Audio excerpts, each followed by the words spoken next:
الحمدللہ نحمدہ ونصلی علی رسولہ الکریم۔ آج ہمارا لیکچر نمبر 14، ٹھیک ہے۔ آج ہم سورہ کوثر پڑھیں گے۔ اعوذ باللہ من الشیطان الرجیم، بسم اللہ الرحمن الرحیم۔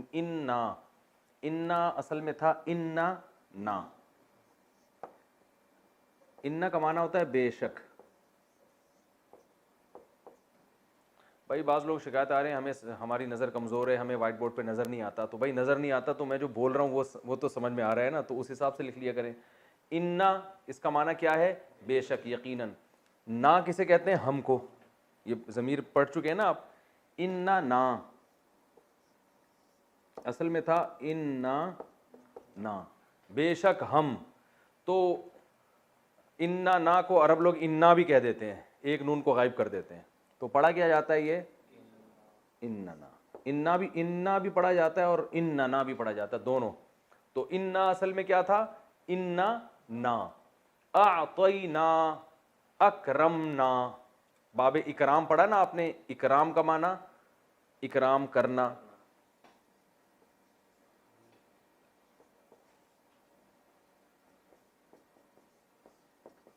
تو اعطاین،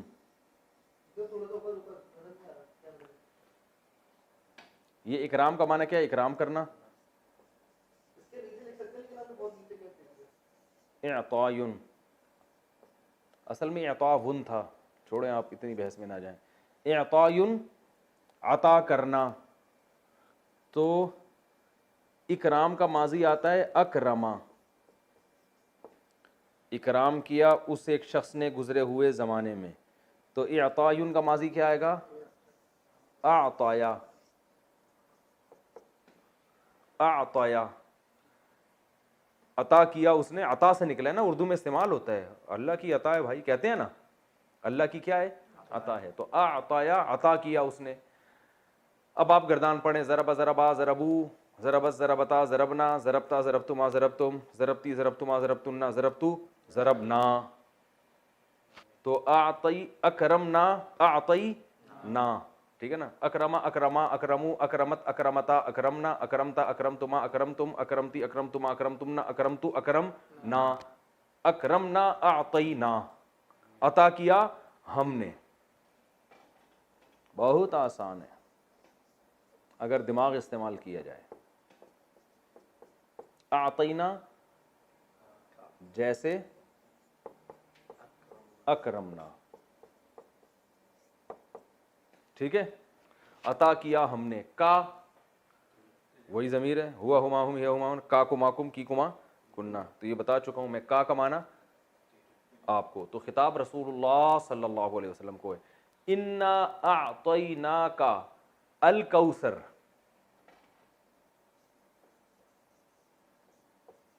قرآن سامنے رکھ کر بیٹھیں گے نا تو یہ سب لکھا ہوا ہے وہاں پہ۔ لوگ مجھے شکایت نیچے کمنٹس میں آ رہا ہوتا ہے کہ ہمیں یہ لفظ سمجھ میں نہیں آ رہا۔ او بھائی قرآن سامنے رکھا ہوا ہے تو سمجھ میں کیوں نہیں آ رہا؟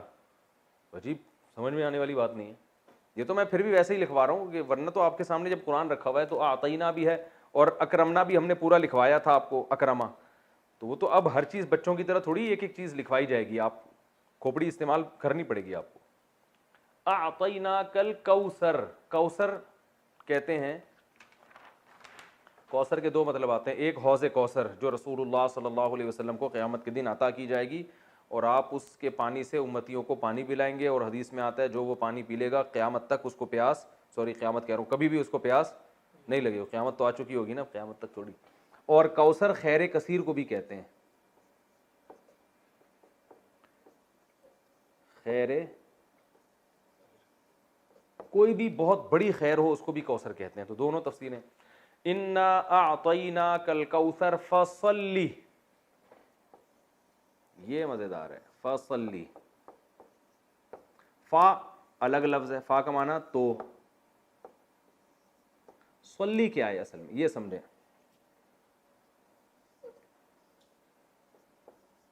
صلی یہ کیا ہے؟ باب تفعیل آپ نے پڑھا تھا نا، تسبیح۔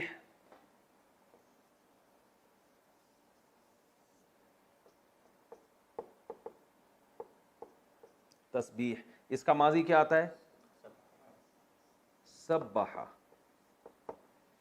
مضارع کیا آتا ہے؟ یسبح۔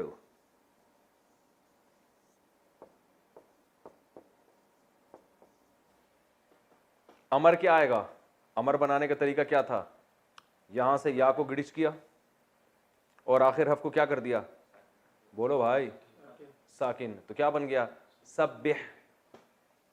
یا کو حذف کیا، پہلا حرف چونکہ زبر ہے، پہلے پہ جزم نہیں ہے، اس لیے شروع میں الف لانے کی ضرورت نہیں ہے، تو یہ بنتا ہے سبح. یہ آرڈر کا صیغہ، اس کا مطلب کیا ہے؟ تسبیح بیان کریں. قرآن میں ہے نا فسبح بحمد ربک. تو صلی بھی ایسے ہی تھا، اصل میں تھا صلیا. صلیا اس کو پڑھا جاتا ہے صلی. صلی کا معنی ہوتا ہے نماز پڑھنا. صلیا نماز پڑھی اسے شخص نے. مضارع آئے گا یصلیو.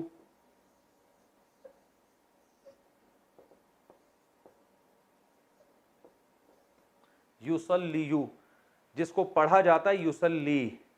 یہ یا آ رہا ہے نا، واو الف اور یا حروف گڑبڑیاں ہیں نا، تو یہ چینج ہو جاتے ہیں. تو یہ پڑھا جاتا ہے یصلی. کیا پڑھا جاتا ہے؟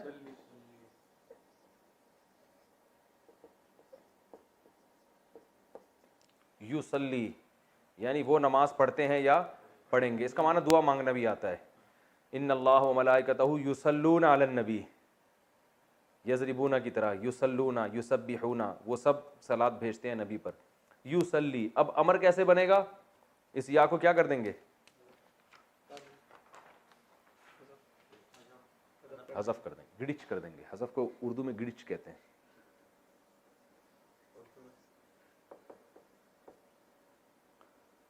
یصلی، ٹھیک ہے نا؟ تسلی بھی یصلی بھی ایک ہی بات ہے. اس تا کو گرایا تو کیا بن گیا؟ صلی. آخر حرف کو کیا کرتے ہیں؟ ساکن کرنا چاہیے نا، جیسے یسبح میں سبح، تو صلی میں آخری حرف کو دیکھا یہ پہلے سے ہی ساکن ہے، تو اب ہمیں تو کرنا ہے کچھ نہ کچھ، بس ہم نے ساکن کرنا ہے. امر بنا رہے ہیں ہم، تو ہم نے کیا یار جو ساکن ہے نا، اب اس کو مزید ساکن کرنے تو کر نہیں سکتے، اس کو اڑا ہی دو. اور ویسے بھی حروف گڑبڑی ہے نا، واو الف یا واول حروف ہیں، تو یہ آگے پیچھے ہوتے رہتے ہیں. تو کیا کر دیا؟ صلی. تو یہ امر میں یہ آخری حرف میں اگر یہ یا رہا ہوتا ہے نا، تو اس کو غائب ہی کر دیتے ہیں. سمجھ میں آ گیا؟ ٹھیک ہے. نہیں آیا تو صلی امر کا صیغہ ہے، بس یہ ذہن میں رکھیں. باب تفعیل ہے، تسبیح کی طرح. صلی، صلی کا معنی نماز پڑھو. تو بھی کہتے ہیں نا صلو علی الحبیب. یہ صلو علی الحبیب کیا ہے؟ یہ آپ کو گرین چینل میں ملے گا. صلو علی الحبیب اصل میں تھا صلیو. اب یہ گرین چینل والوں کو یہ بات کا پتہ نہیں ہے کہ نہیں ہے کہ یہ اصل میں کیا تھا. صلیو علی الحبیب تھا اصل میں. سبحو کی طرح، جیسے سبح، ابھی میں نے آپ کو بتایا اس کا معنی ہے تسبیح بیان کر تو ایک آدمی. سبحا تم دونوں، سبحو تم سب تسبیح بیان کرو. تو اصل میں تھا صلیو علی الحبیب، لیکن یا آ رہا ہے حروف گڑبڑی ہے، تو صلیو میں گھمانا تھا، تو انہوں نے سلو ہو گیا. کیا بنا دیا اس کو؟ سلو.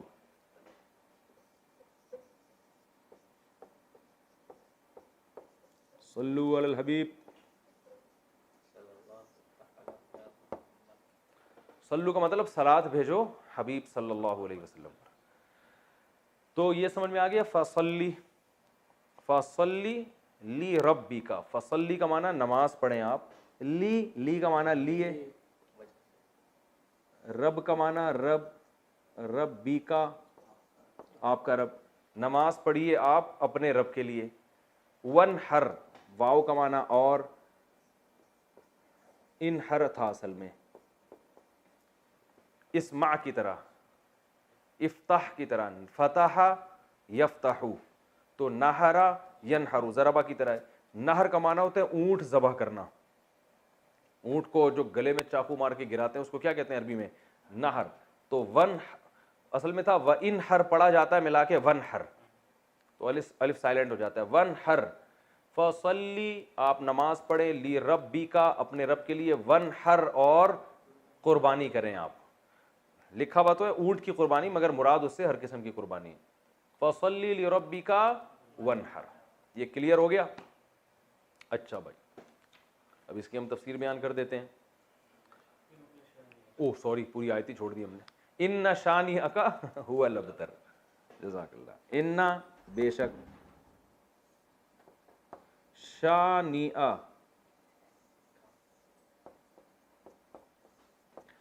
یہ جو شانیہ ہے یہ لفظ اردو میں استعمال ہوتا ہے, اس کا معنی ہے دشمن. شانیہ کسے کہتے ہیں؟ دشمن کو. کا معنی آپ کا. ان شانیہ کا بے شک آپ کا دشمن, هو الابتر وہ دشمن کیا ہے؟ ہوا کا معنی وہ الابتر.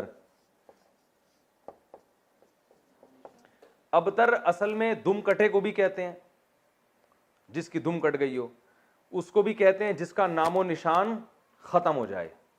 ابتر کا معنی کیا ہے؟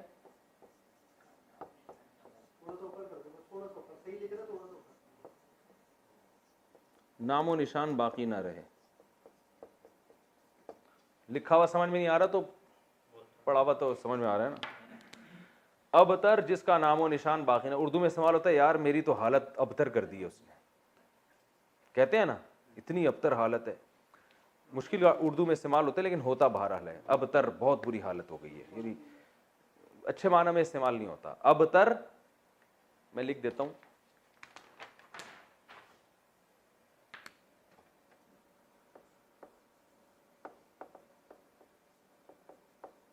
دم کٹے کو بھی کہتے ہیں وہ جس کا نشان باقی نہ رہے, نسل باقی نہ رہے. ٹھیک ہے, افعال کے وزن پر صیغہ صفت ہے. چھوڑیں صیغہ صفت کو, کنفیوز ہو جائیں گے لوگ. ابتر بس کہتے ہیں, کس کو کہتے ہیں؟ ہے تو صیغہ صفت. افعل جیسے اعما, اسممو, ہاں عیب کے معنی میں ہے نا, اور اعور جیسے میں نے مثالیں دی تھیں. اس کی مؤنث آتی ہے بترا. اچھا خیر, تو ان نشانیہ کا ہو الابتر قرآن کی مختصر ترین صورت.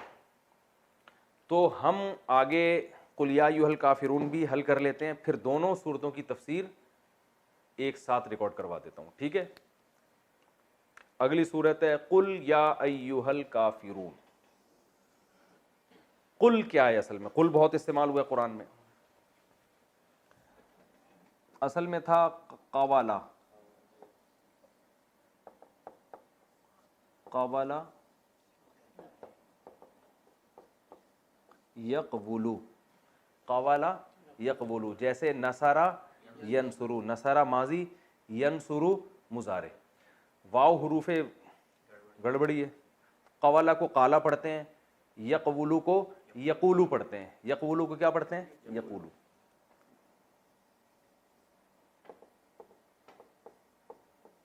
وہ کہتا ہے یا کہے گا. جب امر بناتے ہیں تو سب سے پہلا کام ہمارا کیا ہوتا ہے؟ اس یا کو گرا دیتے ہیں, مارکیٹ سے کیا کر دیتے ہیں؟ شارٹ. یہ بن گیا قولو. کیا بن گیا؟ قولو. صاف کر کے لکھ دیتا ہوں یہاں پہ موٹا موٹا.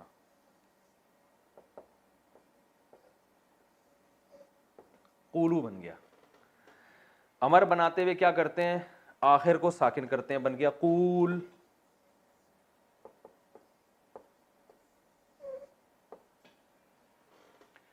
شروع میں الف لے کر آتے ہیں اگر پہلا حرف ساکن ہو, نہیں ہو تو کچھ لانے کی ضرورت نہیں ہے. تو یہ کیا بن گیا؟ قول. اس کا معنی ہے کہو, ایک آدمی سے خطاب ہو رہا ہے, کہہ. اب قول اتنا لمبا ہے اور یہ ہے بھی واو گڑبڑی حرف ہے, تو عرب نے اس کو بنا کے دیا قل. اب قول کون بولے گا بھائی؟ اتنی دیر اس کی بات کرنے میں نہیں لگی جتنی دیر آپ کو اس کے کہنے میں لگ رہی ہے. بھائی میں آپ سے کہتا ہوں بات کریں, اور بات کرنے کا لفظ اتنا لمبا میں نے کھینچ دیا کہ آپ کے اب ٹائم ختم ہو چکا ہے. ایسا ہی ہے کہ آپ نے جتنی دیر میں مجھے بات کرنے کے لیے کہا ہے تو میرے بات کرنے کا ٹائم بھی آپ پی گئے ہیں. تو اگر آپ بولیں نا قول, وہ کہے گا قول, کچھ کہنے کے قابل چھوڑا نہیں ہے, ٹائم ختم ہو گیا, میٹنگ کا ٹائم, آپ جا سکتے ہیں. تو اس لیے عربوں نے کیا کیا؟ قول کو شارٹ کر کے کیا کر دیا, اور بہت اچھا کام کیا. صحیح ہے نا, بالکل مناسب کام کیا. جب قل سے بات بن رہی ہے تو قول کہنے کی ضرورت کیا ہے؟ تو انہوں نے قول کو بنا دیا قل. یہ عربی اہل لغت کی بات کر رہا ہوں, یہ نبی صلی اللہ علیہ وسلم سے پہلے جو عرب تھے نا, زبان تو خود ہی نیچرل اس میں بن جاتی ہے نا, تو یہ بن گیا قل. قل کا معنی کہے. ٹھیک ہے نا, قول سے نکلا ہے, قول اردو میں استعمال ہوتا ہے, بات کو کہتے ہیں. دو بندوں کو بولیں گے تو قولا, قولو, قولی, ٹھیک ہے نا. اچھا قل کہہ دیں, یا کا معنی کیا ہے, اے, اردو میں استعمال ہوتا ہے یا اللہ, ہم کہتے ہیں نا یا اللہ, اے اللہ. قل یا ایھا الکافرون, ایھا, یہ ایھا کا لفظ بہت استعمال ہوا ہے. ایو کا مطلب ہوتا ہے یہ صرف یوں سمجھ لیں کہ ایک تنبیہ کے لیے لگایا جاتا ہے, جیسے ہم کہتے ہیں ارے, اور ہا کا معنی بھی ایک تنبیہ, ہا یعنی ادھر متوجہ ہو جاؤ. تو اب اتنی گہرائی میں آپ کو جاننے کی ضرورت نہیں ہے, بس ایھا کا مطلب کیا, ارے ہو, ارے ہو, ارے بھائی, جیسے ہم اردو میں کہتے ہیں نا, تو ارے بھی کر سکتے ہیں اس کا ترجمہ, لیاری کی زبان میں اڑے, ٹھیک ہے نا, اڑے کہتے ہیں اسے ہمارے یہاں. ارے بھی, ایھا کا معنی او, اے, یا کا معنی اے, ایھا کا معنی او, اے او الکافرون, اے او کافروں.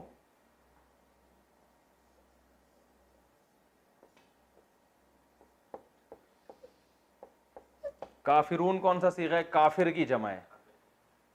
کفارا یکفرو, نصارا ینصرو, اس میں فاعل آتا ہے ضاربن تو اس کا آئے گا کافرون, جمع آتا ہے ضاربونا تو اس کا آئے گا کافرونا. اے کافرو, نہیں آ رہی بات سمجھ میں تو رہنے دیں بھائی. قل یا ایھا الکافرون, اے کافرو, یہ ان سے خطاب ہے. لا اعبد,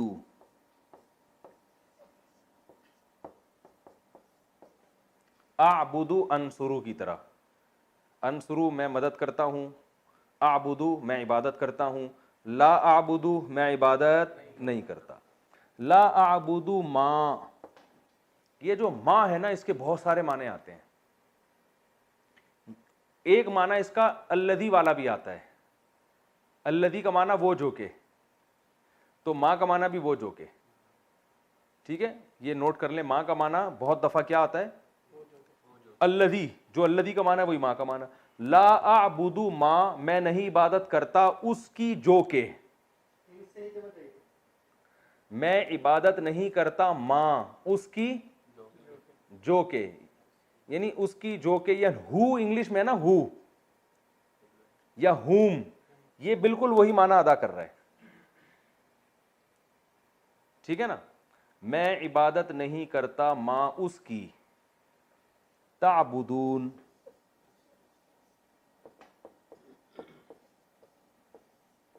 تعبدون تنصرون کی طرح, تنصرو تم مدد کرتے ہو, تنصرو, تنصرانی, تنصرون تم سب مدد کرتے ہو, تعبدون تم سب عبادت کرتے ہو. مطلب کیا ہو, میں عبادت نہیں کرتا ماں اس کی, تعبدون تم عبادت کرتے ہو جس کی. بہت آسان, میں عبادت نہیں کرتا اس کی جس کی عبادت تم کرتے ہو. ولا, واو کا معنی اور, لا کا معنی نہیں, انتم کا معنی انتم, میں نے بتایا تھا نا انٹی اور انتم کا فرق بتایا تھا. انتم, عابدونا, ضاربونا کی طرح, کافرونا کی طرح, قاتلونا کی طرح. قاتل قتل کرنے والا, قاتلون بہت سارے, تو عابد عبادت کرنے والا, عابدونا بہت سارے عبادت کرنے والے. تو ولا انتم, اور نہیں ہو تم بھی, عابدونا عبادت کرنے والے, کیونکہ انتم بہت سارے ہوتے ہیں نا, تم سب کو خطاب ہے, تو عابد کے بجائے عابدونا. ولا انتم عابدونا, اور تم عبادت کرنے والے نہیں ہو, اس میں فاعل ہے یہ. ولا انتم عابدونا ما اس کی, ولا انتم عابدون ما اعبد, اور تم عبادت کرنے والے نہیں ہو اس کی جس کی میں عبادت کرتا ہوں. ولا انا عابد ما عبدتم, ولا انا, اور نہ ہوں, انا عربی میں کہتے ہیں میں, انا نحنو بتایا تھا نا. ولا انا عابد, یہ اس میں فاعل ہے, اور نہ میں عبادت کرنے والا ہوں. ولا انا عابد ما اس ذات کی, عبدتم,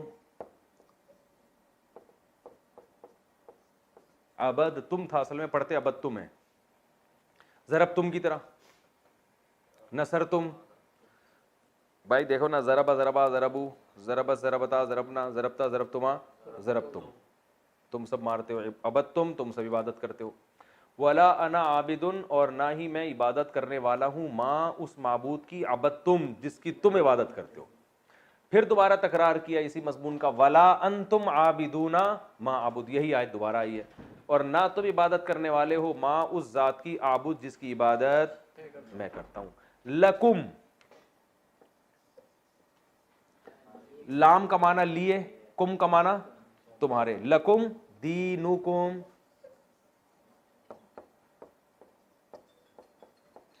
تمہارے لیے, دینکم تمہارا دین. ولیا واو کا معنی اور, ولیا یا کا معنی میں, ذرا بنی تھا نا یا آ رہا تھا. ولیا اور میرے لیے, لکم دینکم ولیا دین, اور میرے لیے ایک دین ہے. یہ تو ترجمہ بتا رہا ہوں نا. لکم دینکم تمہارے تمہارا دین, ولی دین اور میرے لیے بھی ایک دین ہے. ایک کا ترجمہ تنوین سے کر رہا ہوں. جب بھی دو زبر دو پیش آتا ہے نا تو اس کا معنی کوئی یا ایک لگتا ہے. سمجھ میں آ گیا, ٹھیک ہے, نہیں ہے تو زیادہ پیچیدگیوں میں جانے کی ضرورت بالکل بھی نہیں ہے. تو بس لکم دینکم ولی دین, تمہارے لیے تمہارا دین اور میرے لیے دین, ایک الگ دین ہے میرے لیے. تو یہ سورہ کوثر اور سورہ کافرون. کتنا ٹائم باقی ہے بھائی؟ 19 منٹ باقی ہیں ابھی. تو سورہ کوثر اور سورہ کافرون کا میں نے آپ کو جو گرامر کے لحاظ سے حل کر دیا. اب ہم آگے اس کی تفسیر پڑھتے ہیں. تو اب ہم انشاءاللہ اس کی تفسیر پڑھیں گے. پہلے سورہ کوثر ہم نے پڑھی ہے. کوثر عربی میں خیر کثیر کو کہتے ہیں. اس سورت کا ایک شان نزول ہے. شان نزول اس کا یہ ہے کہ رسول اللہ صلی اللہ علیہ وسلم جب مکہ مکرمہ میں تھے تو آپ صلی اللہ علیہ وسلم نے لوگوں کو توحید کی دعوت دی. تو بہت سو نے قبول کی, بہت سو نے انکار کیا. آپ صلی اللہ علیہ وسلم کے دشمن پیدا ہو گئے. عرب میں نرینہ اولاد کو ایک بہت بڑا تحفہ سمجھا جاتا تھا. آپ صلی اللہ علیہ وسلم کے نرینہ اولاد نہیں تھی. آپ کے بیٹے پیدا ہوئے قاسم, اور ان کا انتقال ہو گیا. تو اس پہ جو ہے نا مشرکین مکہ نے یہ شور مچانا شروع کر دیا کہ دیکھو یہ تو ابتر ہے معاذ اللہ, یعنی ان کی تو نسل ہی ختم ہو رہی ہے, ان کا تو اثر ہی ختم ہو جائے گا, اور جو دین یہ لے کر آئے ہیں ان کے دنیا سے جانے کے بعد وہ دین ختم ہو جائے گا. کیونکہ عموماً ایسا ہوتا ہے کہ باپ کے جانے کے بعد بیٹے جو ہے وہ قائم مقام بنتا ہے اور وہ اسی ویژن کو لے کے آگے چلتا ہے. تو ان کو یہاں ویسے بھی لوگ فالو نہیں کر رہے ہیں مکہ میں, اور ان کی اپنی کوئی اولاد بھی نہیں ہے, یعنی نرینہ اولاد بھی نہیں ہے, کیونکہ نسل تو نرینہ اولاد سے چلتی ہے. تو اس لیے جو ہے نا یہ ابتر ہے معاذ اللہ. ابتر کا معنی ان کا نام و نشان ختم ہونے والا ہے. تو نبی صلی اللہ علیہ وسلم بشر تھے. آپ کو یہ طعنے سن کے غم ہوتا تھا. انسان کو بہرحال ہوتا ہے جب کوئی اس کے خلاف منفی پروپیگنڈا کرتا ہے. تو اللہ تعالیٰ نے آپ صلی اللہ علیہ وسلم کی تسلی کے لیے یہ آیات نازل فرمائی. عاص ابن وائل ایک بہت اسلام دشمن تھا, عرب کا سردار تھا, اس نے یہ پروپیگنڈا بہت کیا تھا. تو اس پر سورہ کوثر نازل ہوئی. انا اعطیناک الکوثر, اے نبی ہم نے آپ کو خیر کثیر دی ہے. خیر کثیر سے مراد آپ کو جو ہم نے اسلام دیا ہے وہ اتنی بڑی خیر ہے کہ اگر آپ کے کوئی نرینہ اولاد نہیں بھی ہے تو اس کے مقابلے میں اللہ نے آپ کو جو دین دے دیا, اس کی دینی دنیا کی برکتیں بھی حاصل ہوں گی اور آخرت میں بھی. تو یہ خیر کثیر کے ہوتے ہوئے اگر آپ کے نرینہ اولاد نہیں ہوتی تو آپ کو غم کرنے کی ضرورت نہیں ہے. اور دوسری تفسیر کے مطابق ہم نے آپ کو حوض کوثر دی ہے. تو آپ صلی اللہ علیہ وسلم میدان حشر میں اپنے امتیوں کو پانی پلائیں گے. جب لوگ پیاس سے بلک رہے ہوں گے تو یہ آپ کی خصوصیت ہے کہ اس وقت اللہ نے آپ کو ایک نہر آپ کے اختیار میں دی ہوگی جس سے آپ اپنے چاہنے والوں کو پانی پلائیں گے اور پھر ہمیشہ کے لیے ان کی پیاس بجھ جائے گی. تو جس کو اتنی بڑی نہر ملی ہو, اتنا اس کو عزت مل رہی ہو آخرت میں, تو اس کو ایسی شخصیت کو کہ اگر نرینہ اولاد نہیں ہوتی تو وہ یہ غم کوئی غم نہیں ہے ان کے لیے. تو یہ دو خوشخبریاں دی گئیں. انا اعطیناک الکوثر, اے نبی ہم نے آپ کو کوثر عطا کی ہے. اب چونکہ اللہ نے ایک نعمت کی ہے تو اللہ فرما رہے ہیں کہ آپ پر بھی شکر واجب ہے. وہ شکر کیا ہے؟ فصلی لربک, آپ اپنے رب کے لیے نماز پڑھیے, ونحر اور قربانی کیجیے. دو کام آپ کریں گے, نماز اور قربانی, تو اس کا صلہ اللہ آپ کو کیا عطا فرمائے گا؟ ان شانئک ھو الابتر, آپ کا دشمن آپ کو تانے دے رہا ہے کہ آپ ابتر ہیں, آپ کی نسل ختم ہونے والی ہے. تو ہم آپ کو یہ خوشخبری دے رہے ہیں کہ آپ دین پر مضبوطی سے قائم رہیے, آپ کے دشمن کی نسل ختم ہونے والی ہے. تو ان کے جسمانی بیٹے تو ہوں گے, روحانی اولاد نہیں ہوگی ان کے, جس کا نتیجہ یہ نکلے گا کہ ان کے درجنوں بچے ہو کے بھی ان کا نام و نشان مٹ جائے گا. باپ دیکھیں عرب کے بہت اولاد ہوا کرتی تھی, لیکن آج ان عرب کے سرداروں کا نام لینے والا کوئی بھی نہیں ہے. نہ ابو جہل کو پوچھا جاتا ہے, نہ ابو لہب کو, نہ عاص ابن وائل کو, تاریخ میں ان کا تذکرہ ایک برے عنوان سے, برے نام سے کیا جاتا ہے, کوئی ان کو عزت دینے والا نہیں, حتیٰ کہ ان کی اولادیں بھی آگے جا کے مسلمان ہو گئیں, انہوں نے بھی اپنے باپ دادا کا ذکر چھوڑ دیا. تو یہ اس صورت میں اللہ تعالیٰ کا ارشاد ہے. اچھا, اب اس میں جو کچھ علمی باتیں ہیں, نمبر ایک کہ اللہ تعالیٰ نے جب بھی کسی پر کوئی انعام کیا ہو, احسان کیا ہو, تو اللہ تعالیٰ چاہتے ہیں کہ اس کا تم شکر ادا کرو. تو اسی وجہ سے آپ صلی اللہ علیہ وسلم کو اس صورت میں خطاب کیا گیا کہ ہم نے آپ کو جب کوثر عطا کی ہے تو آپ اللہ کے بندے ہیں, لہذا آپ پر بھی اللہ کا شکر ادا کرنا واجب ہے. پہلی بات تو یہ پتہ چلی. دوسری بات یہ پتہ چلی کہ شکر ادا کرنے کا طریقہ ہمیشہ سے وہی ہوگا جو اس صورت میں بیان کیا ہے, ایک نماز اور ایک قربانی. نماز ہمیشہ یاد رکھیں کہ لیبل ہے جسمانی عبادت کا, اور قربانی لیبل ہے مالی عبادت کا, کیونکہ جب آپ جانور, عرب میں اونٹ جو ہے نا یہ بہت قیمتی مال تھا, تو اتنے قیمتی مال کو کاٹ دینا یہ بہت بڑی قربانی سمجھی جاتی تھی.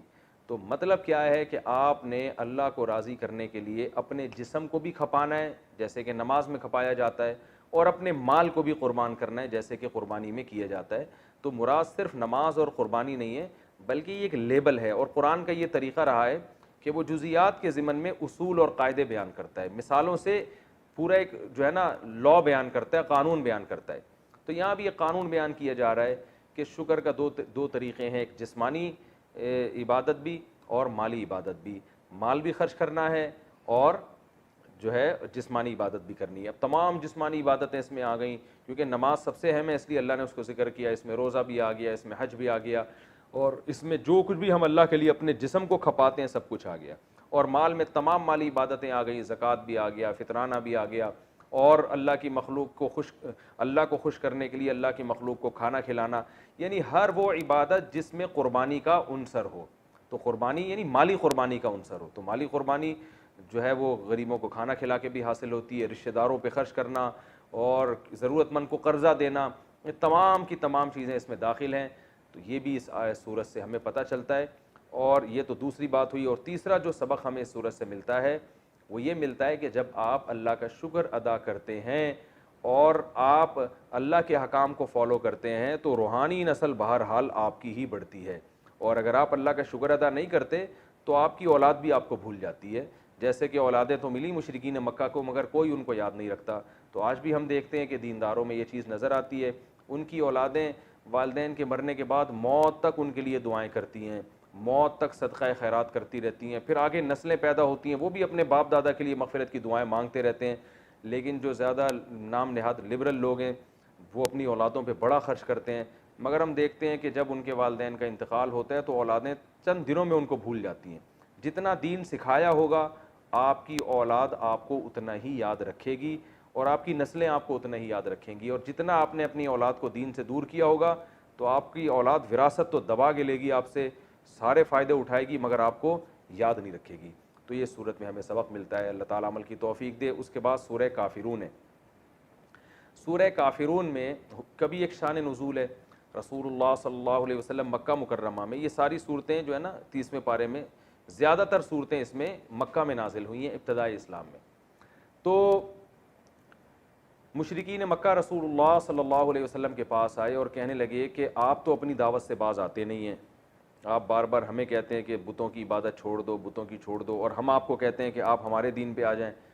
تو ایسا کرتے ہیں کوئی کمپرومائز کا راستہ اختیار کر لیتے ہیں, تو آپ ہمارے بتوں کی عبادت کر لیا کریں کبھی کبھار, اور ہم کبھی کبھار آپ کے اللہ کی عبادت کر لیا کریں گے.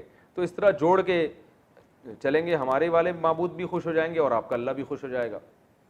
تو اس پہ یہ صورت نازل ہوئی اور ان کو یہ بتایا گیا کہ تم ابھی تک اسلام کو سمجھے ہی نہیں ہو. اسلام کا جو کچھ دعوت ہے وہ یہ ہے کہ یہ بت اللہ کے ساتھ عبادت میں شرکت کے لائق. اسلام تو شرکت کی نفی کر رہا ہے. شرکت کا مطلب اللہ کے ساتھ غیر اللہ کی عبادت, یعنی اللہ کی بھی اور غیر اللہ کی بھی یہ نہیں ہوگا. اسلام کا دعویٰ ہے کہ عبادت صرف اللہ ہی کی ہوگی. تو میں اگر اللہ کے ساتھ ان کی عبادت کر لوں تو میرا تو پھر میں تو اپنے دعوے میں ہی جھوٹا ہو گیا. تو اسلام کی دعوت تو پھر ختم ہو گئی. تو اللہ کے ساتھ ان معبودوں کی عبادت کر لی تو یہ کون سا کمال کر دیا.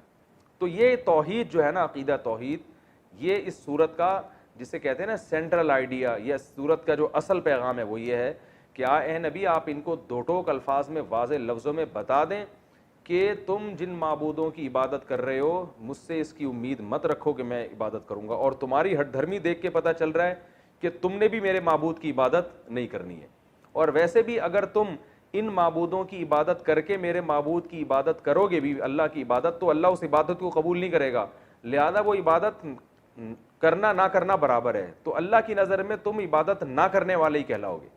تو یہ سورت کا مضمون ہے، قل یا ایھا الکافرون، اے نبی آپ کافروں سے کہہ دیجئے، لا اعبد ما تعبدون، میں ان معبودوں کی عبادت نہیں کرتا جن کی عبادت تم کرتے ہو، ولا انتم، اور نہ ہی تم، عابدون عبادت کرنے والے ہو، ما اس معبود کی، اعبد جس کی میں عبادت کرتا ہوں۔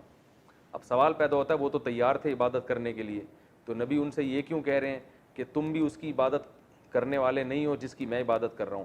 وہ نبی اس لیے کہہ رہے تھے کہ تم اپنے نظریے کے مطابق اگر میرے معبود کی عبادت کر بھی لو تو اللہ کی نظر میں تم اللہ کی عبادت کرنے والے کہلاؤ گے ہی نہیں، کیونکہ اللہ اس عبادت کو مانتا ہی نہیں ہے جس میں اللہ کے ساتھ کسی کو شریک کیا جائے۔ اس لیے بتا دیا کہ تم بھی میرے معبود کی عبادت کرنے والے نہیں ہو، تم اس خوش فہمی میں نہ رہو کہ تم ادھر بتوں کی بھی عبادت کرو گے اور اللہ کی بھی عبادت کرو گے تو کچھ دین حق کا حصہ تمہیں بھی مل جائے گا اور کچھ اللہ تمہیں کچھ نواز دے گا اس پہ، تو اس خوش فہمی میں مبتلا مت رہو۔ ولا انتم عابدون ما اعبد، تم کون سا عبادت کرنے والے ہو؟ اس معبود کی جس کی میں عبادت کرتا ہوں، تو وہ عبادت تمہاری ہونا نہ ہونا برابر ہے۔ تو جیسے تم اپنے ہٹ دھرمی پہ قائم ہو اور شرک کر رہے ہو اور تم اللہ کی عبادت نہ کرنے والے شمار ہو رہے ہو، تو ایسے بھائی ہم بھی پھر اپنے دین پر مضبوط ہیں، ہم بھی تمہارے معبودوں کی عبادت نہیں کریں گے۔ تو اسی آیت کو پھر دوبارہ دہرایا گیا تاکید کے لیے کہ ولا انا عابد ما عبدتم، نہ میں اس کی عبادت کرنے والا ہوں جس کی عبادت تم کرتے ہو، ولا انتم عابدون ما اعبد، یعنی اسی مضمون کو تکرار کیا گیا۔ قرآن میں ایسا ہے کہ ایک آیت کو بار بار تکرار کیا گیا ہو تاکید کے لیے، جیسے ہم کسی کو بات سمجھاتے ہیں نا تو ایک دفعہ کہتے ہیں، پھر دو دفعہ کہتے ہیں، پھر تین دفعہ کہتے ہیں، تو یہ عرب کا ایک دستور تھا، اس طرح سے بات کو سمجھایا کرتے تھے۔ قرآن میں اس کی بہت مثالیں ملتی ہیں۔ تو اللہ نے فرمایا کہ آپ ان سے کہہ دیجئے کہ تم بھی اس کی عبادت نہیں کرتے جس کی میں عبادت کرتا ہوں، اور ولا انا عابد ما عبدتم، اور نہ میں اس کی عبادت کروں گا جس کی تم عبادت کرتے ہو۔ تو نہ فی الحال ایسا ممکن ہے، نہ مستقبل میں ایسا ممکن ہے۔ لکم دینکم ولی دین، تمہارے لیے تمہارا دین اور میرے لیے میرا دین۔ اس آیت کا یہ مطلب نہیں ہے کہ ان کو اجازت دی جا رہی ہے کہ تم اپنے دین پر عمل کرو، میں اپنے دین پر، اس کو کہتے ہیں متارکت، کہ جب کوئی ہٹ دھرم ہو اور بات نہ مان رہا ہو تو جان چھڑانے کے لیے اس کو یہ کہا جا سکتا ہے کہ بھائی تم اپنے دین کو فالو کرو، ہم اپنے دین کو فالو کرتے ہیں۔ مطلب یہ کہ تم اپنا دین نہیں چھوڑ سکتے تو کم از کم ہمیں تنگ مت کرو، ہم سے امید مت رکھو کہ ہم اپنا دین چھوڑ دیں گے۔ تو یہ تو اس صورت کی جو بیسک تفسیر تھی وہ میں نے بیان کی ہے۔ اس صورت میں جو علمی نکات ہیں، سب سے پہلا نقطہ یہ ہے کہ بعض لوگ آج کہتے ہیں کافر کو بھی کافر کہنے کی اسلام میں اجازت نہیں ہے، تو اگر اجازت نہ ہوتی تو اللہ یوں کہتے قل یا ایھا الکافرون، اے نبی اے کافرو۔ جناب پروفیسر غامدی صاحب آج کل یہ نعرہ لگا رہے ہیں کہ ہم کون ہوتے ہیں ٹھیکیدار کسی کو ہم کافر کہیں، لہذا قادیانی کو آپ کافر نہیں کہہ سکتے، یعنی وہ کافر ہیں تو صحیح لیکن آپ ان کو کہہ نہیں سکتے کیونکہ ہم کوئی ٹھیکیدار نہیں ہیں۔ تو بے شک ہم ٹھیکیدار نہیں ہیں لیکن اللہ تو کہہ سکتا ہے نا۔ جب اللہ نے کسی کو کافر کہہ دیا تو اللہ نے تو جب کہہ دیا کافر تو پھر تو مہر لگ گئی نا کہ یہ کافر ہے۔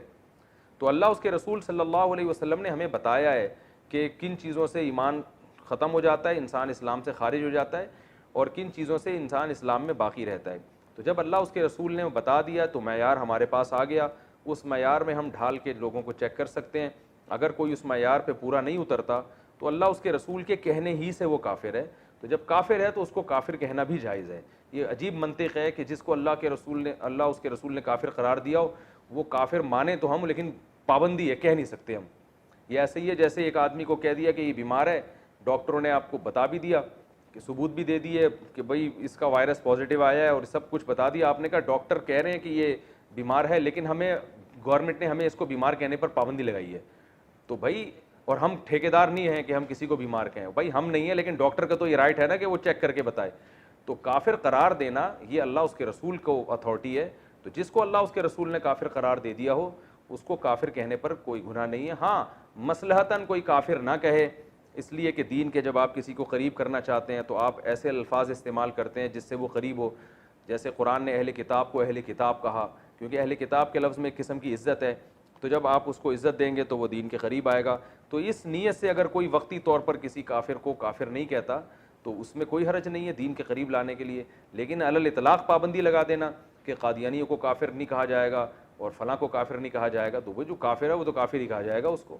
تو یہ خامخواہ کی افلاطونی اور ایک عجیب سی منطق ہے. تو قرآن نے بھی کافر کہا اور نبی کو بھی کہا کہ اے نبی آپ یوں کہہ دیے اے کافر ہو. کافر کا معنی انکار کرنے والا, اے انکار کرنے والو, اے اللہ اس کے رسول کا انکار کرنے والو. تو لا اعبد ما تعبدون, جس کی تم عبادت کرتے ہو میں اس کی عبادت نہیں کر سکتا.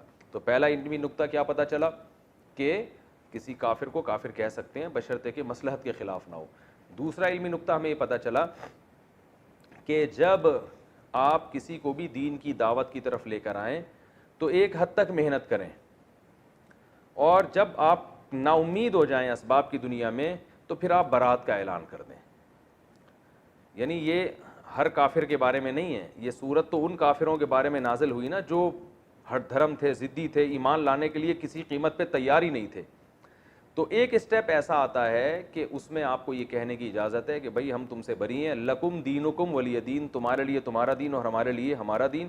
کیونکہ اب ہمیں تمہارے انداز سے اور تمہارے عمل سے پتہ چل گیا, ایک اندازہ ہو گیا کہ تم ہمارے دین کو فالو کرنے والے نہیں ہو. تو اب ایسی صورت میں بجائے اس کے کہ آپ دوبارہ پھر ان سے چپکے رہیں, اس کا نقصان یہ ہوتا ہے کہ برے ماحول کا آپ پہ بھی اثر پڑتا ہے, تو ان سے کنارہ کشی اختیار کر لی جائے. بھائی اگر آپ کو اسلام سمجھ میں نہیں آ رہا تو جیسے آپ جو سمجھ میں آ رہا ہے پھر اس پر کرو, اللہ آخرت میں خود ہی فیصلہ کر دے گا. تو چونکہ یاد رکھو اس صورت کا یہ مطلب ہرگز نہیں ہے کہ لکم دینکم ولی دین. کیونکہ میرا ایک عیسائی سے مناظرہ ہو رہا تھا, مناظرہ تو نہیں بحث ہو رہی تھی, تو عیسائی نے کہا آپ کے تو قرآن میں خود لکھا ہوا ہے لکم دینکم ولی دین, مسلمانوں کے لیے اسلام ہے اور ہمارے لیے ہمارا دین, تو ہمارے لیے عیسائیت ہے, تو ہمیں عیسائیت پہ ہی اللہ بخش دے گا. میں نے کہا اس آیت کا یہ مطلب نہیں ہے بھائی, اس آیت کا مطلب یہ ہے کہ تم نے بات تو ماننی نہیں ہے, تو دنیا میں ہم تم سے برات کا اعلان کرتے ہیں اور ہم تم کو چھیڑیں گے نہیں.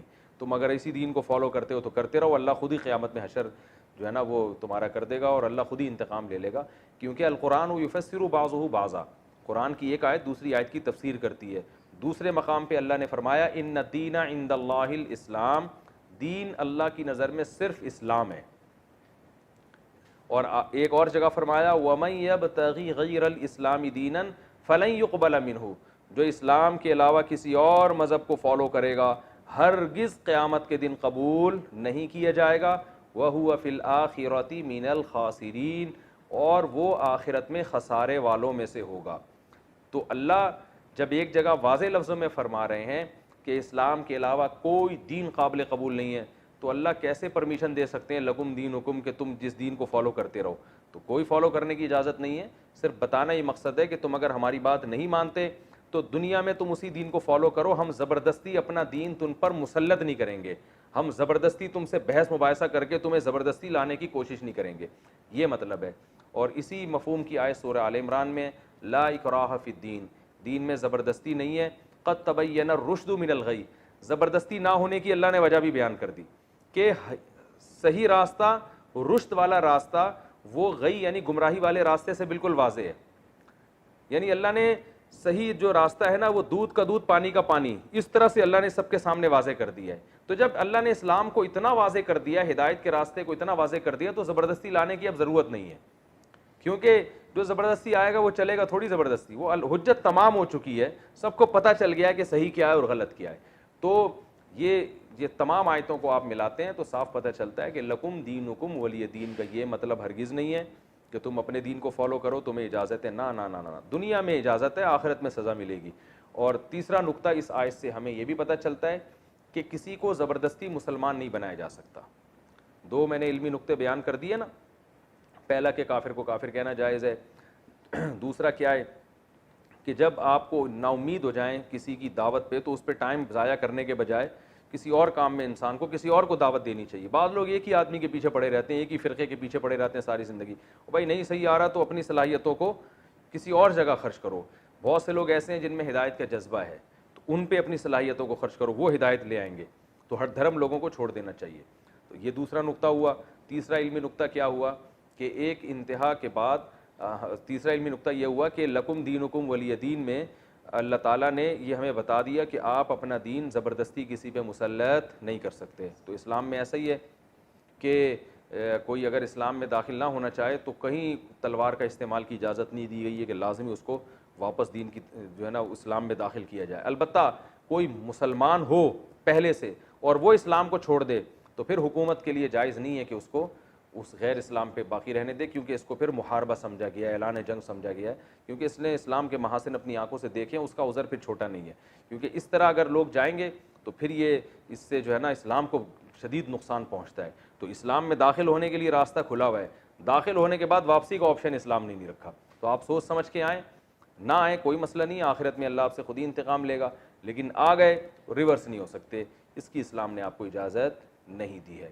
تو یہ اس صورت کا مین خلاصہ تھا, برات کا اعلان. اللہ تعالی ہم سب کو سمجھنے کی, عمل کرنے کی توفیق عطا فرمائے. وما علینا الا البلاغ.